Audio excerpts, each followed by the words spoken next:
इस वीडियो में सबका स्वागत है दोस्तों। ये वीडियो शुरू करने से पहले आपके एक फायदे की बात जरूर कहना चाहूंगा। इस वीडियो के डिस्क्रिप्शन में आप जाओगे तो आपको इस सब्जेक्ट का लिंक मिल जाएगा, जिसको आप क्लिक करोगे तो chapter by chapter, question by question सारे के सारे वीडियोस आपको मिल जाएंगे और दूसरे सब्जेक्ट के भी लिंक्स मिल जाएंगे, जिसमें chapter by chapter, question by question सारे वीडियोस मिल जाएंगे। और एक और आपको आइडिया देता हूं, मेरे चैनल को आप क्लिक करोगे तो मेरे चैनल के प्लेलिस्ट पे जाओगे तो आपको 20 के ऊपर सब्जेक्ट्स के लिंक मिलेंगे। बस आपको क्लिक करना है, जो सब्जेक्ट आपको के वीडियो चाहिए, बस आपको chapter by chapter, question by question सारे वीडियोस मिल जाएंगे। तो चैनल को जरूर सब्सक्राइब करो ताकि आपको हर रोज जो हम अपडेट करते वीडियोस वो मिलते रहें। तो हम शुरू करते हैं इस क्वेश्चन का वीडियो अभी। नाउ ये जो Frederick Herzberg two factor theory जिसको बोलते हैं, ये भी काफी फेमस मोटिवेशनल थ्योरी है। वैसे तो ये हाइजीन थ्योरी है। हाइजीन मतलब बॉडी का हाइजीन नहीं, बट नाम है। इसको टू फैक्टर थ्योरी भी तुम बोल सकते हो या डुअल फैक्टर थ्योरी भी बोल सकते हो। इन्होंने ये थ्योरी 1959 में दिया था, फ्रेडरिक हर्जबर्ग। और ये थ्योरी कैसे आया था, इन्होंने 203 इंजीनियर अकाउंटेंट्स का इंटरव्यू लिया था पिट्सबर्ग एरिया अमेरिका में। इसके बाद इन्होंने ये थ्योरी बनाया, मतलब ये 203 लोग के पास जो इंटरव्यू लिया उसके बाद ये थ्योरी, नतीजा, outcome of this interview was this theory. अब इसमें टू फैक्टर मतलब दो चीजें हैं थ्योरी में। दो चीजें, एक जॉब सेटिस्फैक्शन और डिससेटिस्फैक्शन। ये दो चीजें हैं। इन्होंने बोला तुम्हारा जॉब सेटिस्फैक्शन या डिससेटिस्फैक्शन दो चीजों पर निर्भर करता है। Satisfaction and dissatisfaction cannot be measured on the same continuum, मतलब एक ही जगह पे तुम सेटिस्फैक्शन और डिससेटिस्फैक्शन मेजर नहीं कर सकते। उसने कहा अभी ये जो थियरी है मैस्लो के, उन्होंने नीड्स 5 बताए, जबकि जो फ्रेडरिक हर्जबर्ग है उन्होंने 2 सेट ऑफ नीड्स बताए। एक को लोअर बोला कि ये हाइजीन या मेंटेनेंस फैक्टर है, जिसने जो सेटिस्फैक्शन गारंटी नहीं करता, लेकिन यदि नहीं रहा तो डिससेटिस्फैक्शन होगा। लेकिन मतलब पहला जो है हाइजीन फैक्टर्स, वो रहा तो जरूरी नहीं कि आदमी सेटिस्फाइड होगा, लेकिन ये नहीं रहा तो डिससेटिस्फाइड होने के चांस रहेगा। लेकिन जो दूसरा अदर हाई लेवल नीड जो है, ये रियल मोटिवेटर्स है। ये वाला, ये ये लोग, ये रियल जॉब सेटिस्फैक्शन का कारण है। ये जो मतलब हर्जबर्ग ने मोटिवेटिंग फैक्टर्स को दो भाग में बांटा, ये हाइजीन फैक्टर्स है और ये मोटिवेटर्स है। हाइजीन फैक्टर्स रहा तो आदमी जरूरी नहीं कि मोटिवेट होगा, लेकिन ये नहीं रहा तो डिससेटिस्फाइड हो जाएगा, वो पूरा चांस रहता है। लेकिन असली मोटिवेशन जो आदमी को करेगा वो ये थ्योरी करेगा। कौन सा? विच इज द मोटिवेटर्स और सेटिस्फायर्स जिसको बोलते हैं। तो इसके बारे में स्टडी करते हैं हाइजीन फैक्टर्स। ये जो फैक्टर्स है ये होना जरूरी है, ये नहीं रहा तो डिससेटिस्फैक्शन हो सकता है। जैसे पगार, वर्किंग कंडीशन, जॉब सिक्योरिटी, ये होने से आदमी हार्डवर्क करेगा, ये कोई जरूरी नहीं। बट तुम सोचो ना, एक आदमी आता है, तुम बोलते हो आज तुमको कोई पगार मिलेगा नहीं पर 8 घंटे काम करना पड़ेगा, तो यदि उसको सैलरी नहीं दे रहे तो डिससेटिस्फाइड हो जाएगा। तो उसका डिससेटिस्फैक्शन तुमको अवॉइड करना है तो तुमको उसको सैलरी देना है। हाँ, सैलरी दिया तो जॉब करेगा, काम करेगा, लेकिन मोटिवेटेड होगा कोई जरूरी नहीं। लेकिन नहीं दिया पगार तो वो डिससेटिस्फाइड हो जाएगा, शायद जॉब छोड़ भी दे। पगार दोगे तो टिक जाएगा, लेकिन मोटिवेटेड होगा कोई जरूरी नहीं। हाँ, दूसरा फैक्टर, ये ऐसा फैक्टर है बोला गया जो एब्सोल्युटली जरूरी है। ये आदमी को हार्डवर्क करने को लगाएंगे फैक्टर्स, ये पूरे तरीके से आदमी को पॉजिटिवली इन्फ्लुएंस करेगा। और ये नहीं रहा तो 100% आदमी जॉब छोड़ देगा या ठीक से परफॉर्म नहीं करेगा। तो ये चीजें क्या है? वर्क एप्रिसिएशन, कोई उसका इनोवेटिव सजेशन जो मैनेजमेंट ने स्वीकारा, या कोई challenging nature of job. Let us understand. मैं तुमको कुछ एग्जांपल्स दूंगा। तुम कभी डोमिनोज जाओगे ना, डोमिनोज में जहां लोग काम करते हैं, तुम वो छोटा सा जगह रहता ना किचन से पहले एंट्रेंस, जहां तुम पे करते हो और फिर वो किचन में वो बोलते हैं ये बनाओ, वो वाली बात। उसके बाजू में तुमको एक फोटो दिखेगा। फोटो मतलब वहां पे लिखा रहेगा एम्प्लॉय ऑफ द मंथ। मतलब हो सकता है जो भी कैशियर है या ऑर्डर टेकर है, उसने पूरे महीने में सबसे ज्यादा ऑर्डर जिसने लिए या जिसने सबसे ज्यादा अच्छा परफॉर्म किया उसका नाम डाल दिया। उसको हो सकता है कैश प्राइस, लेकिन तुमने उसको एक अचीवमेंट, एक रिकॉग्निशन दिया। ठीक है ना? ये मैंने सबसे पहले शिवांग ऑटोमोबाइल, जो हीरो, उस समय तो हीरो होंडा था, अभी तो हीरो ग्रुप है, उसके डीलर के पास देखी थी। एक बार मैं अपने बाइक, उस समय मेरे पास हीरो होंडा स्प्लेंडर हुआ करती थी 20 साल पहले, तो सर्विसिंग कराने गया था। तो सर्विस डिपार्टमेंट में कुछ तो डिस्कशन करना था, तो मैं जैसे गाड़ी का जहाँ सर्विसिंग होता है मैं वहां पे गया था। तो वहां पे मैंने देखा था कि एक आदमी का फोटो लगा हुआ था, एम्प्लॉय ऑफ द मंथ, मतलब उसने पिछले महीने सबसे ज्यादा सर्विस किए थे गाड़ी के, तो उसका फोटो लगाया हुआ था। और फिर वो आदमी वहां पे काम कर रहा था और मैं देख रहा था बड़े खुशी से काम कर रहा है, क्योंकि उसको रिकॉग्निशन दिया गया था।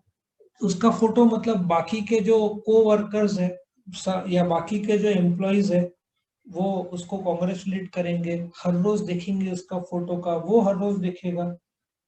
तो सीधी बात है, ऐसा सोचो उसका फोटो लगा हुआ है, क्या वो जॉब छोड़ेगा? बिल्कुल नहीं। उसको एक अचीवमेंट, एक रिकॉग्निशन दिया जा रहा है ना।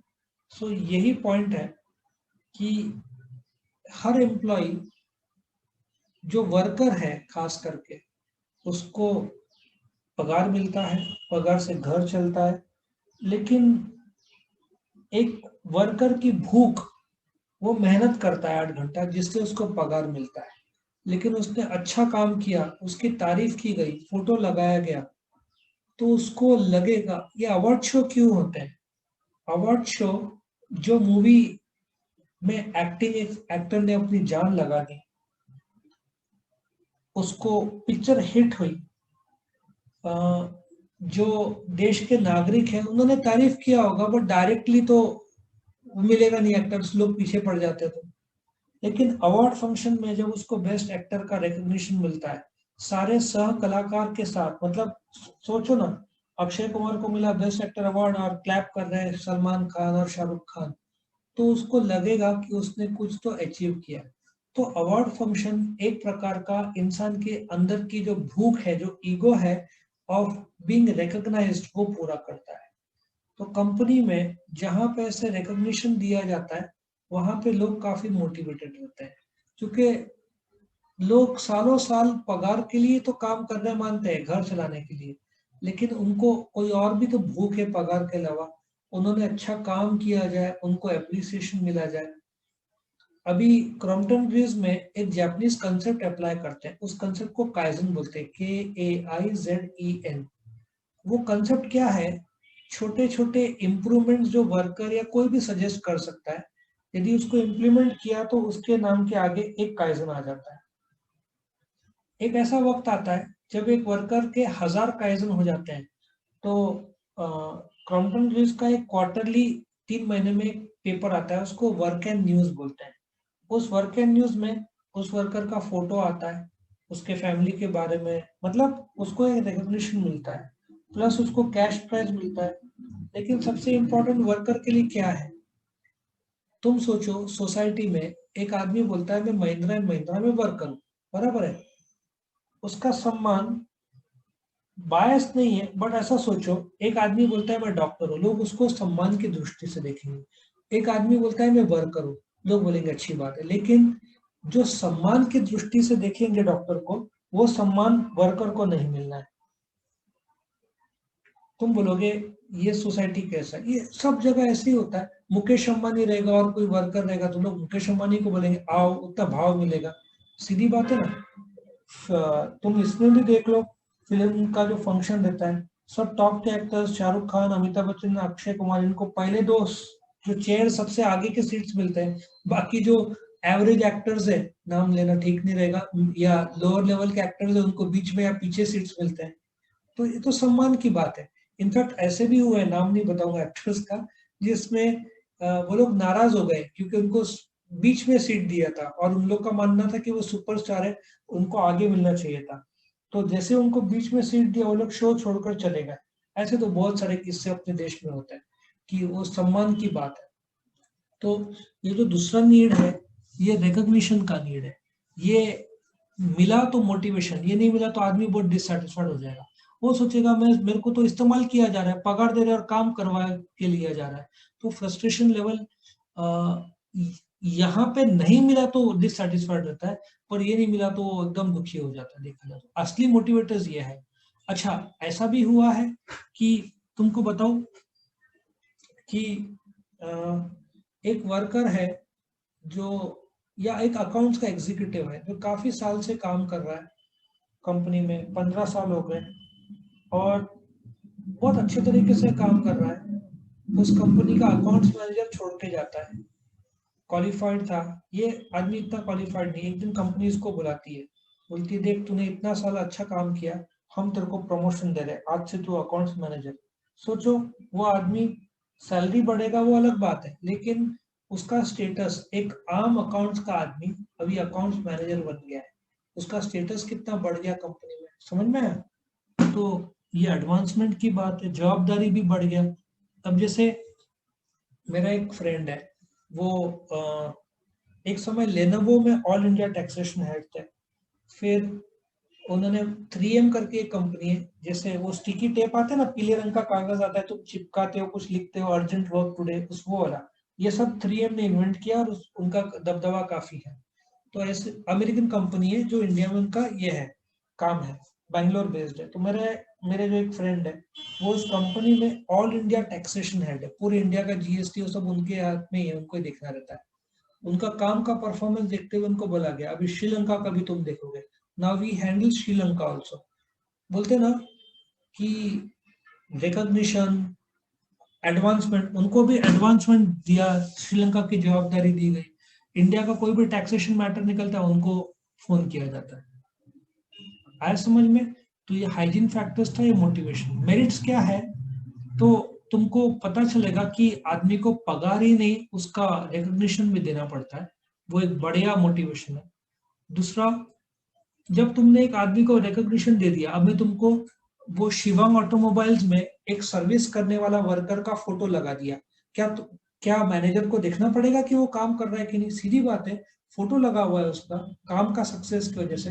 तुम उसको कुछ भी मत बोलो कि आज के दिन 10 गाड़ियां, और एक भी बार देखने मत जाओ, वो 10 के 10 गाड़ी परफेक्टली सर्विस करेगा। कोई फोटो आया है तो तुमको फिर बोलते ना, सुपरविजन की जरूरत नहीं पड़ती, वो अपने आप काम करेगा।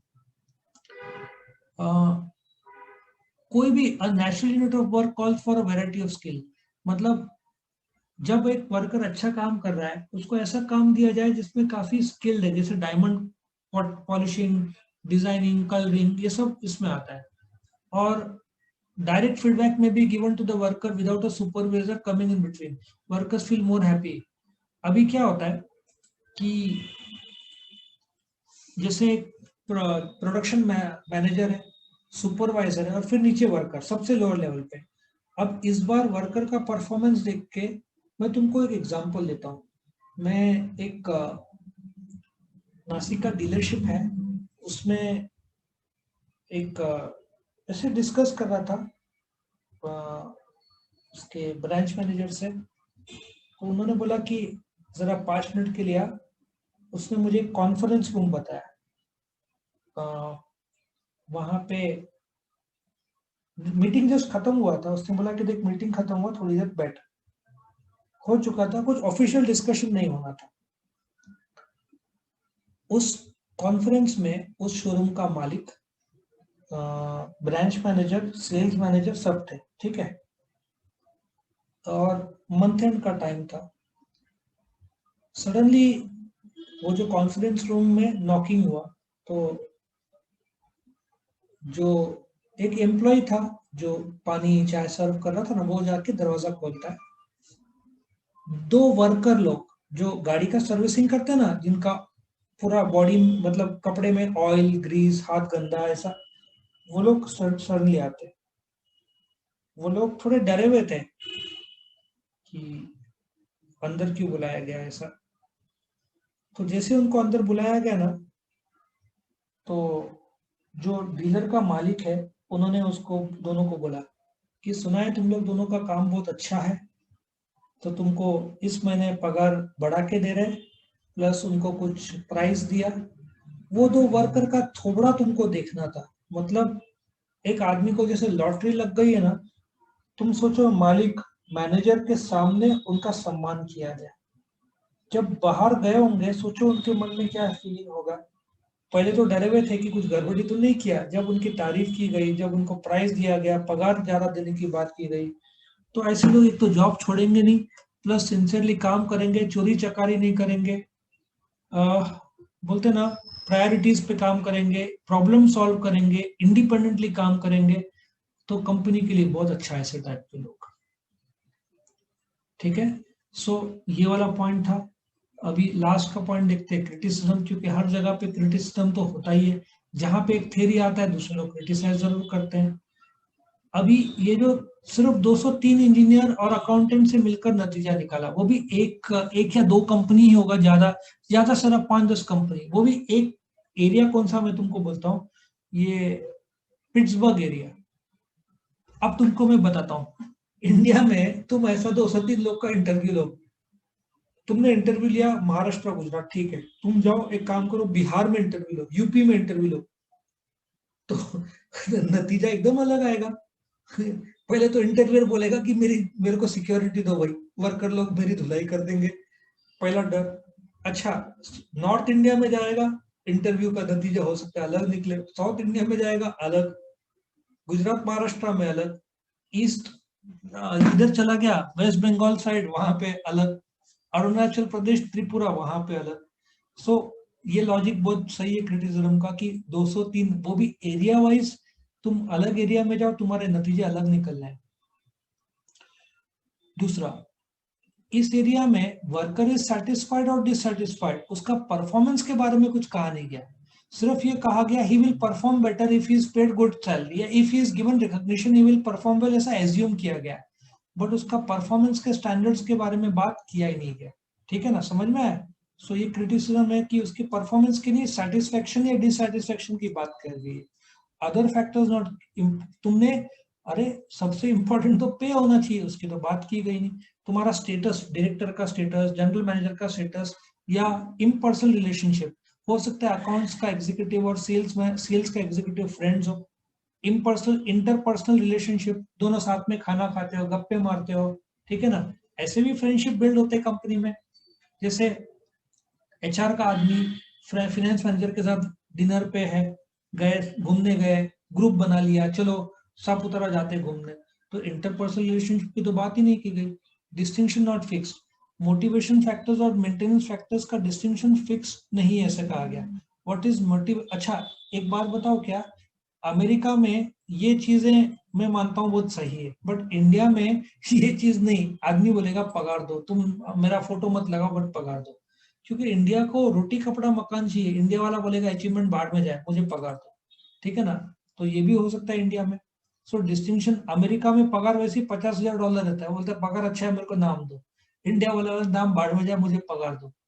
ठीक है ना, तो अगेन कंट्री टू कंट्री ये चेंज हो सकता है, जरूरी नहीं कि जो हाइजीन फैक्टर्स हो हर देश में। अच्छा एक बात बताओ, तुमको सैलरी नहीं मिला तो तुम डिससेटिस्फाइड रहोगे, बट सैलरी मिला तो जरूरी नहीं कि तुम मोटिवेट, ये क्या बात हुई। तुम सैलरी के लिए तो काम कर रहे हो, तो एक्चुअली सैलरी बहुत लोगों के लिए, एटलीस्ट इन इंडिया, बहुत बड़ा मोटिवेटर है। अचीवमेंट रिकॉग्निशन बाद में, पहले पगार तो ठीक दो। तो इस प्रकार से ये थियरी खत्म होता है। ओके। वीडियो पसंद आया तो लाइक कीजिए, अपने फ्रेंड्स के साथ शेयर कीजिए, उनका भी फायदा हो, और चैनल को सब्सक्राइब कीजिए। Thank you.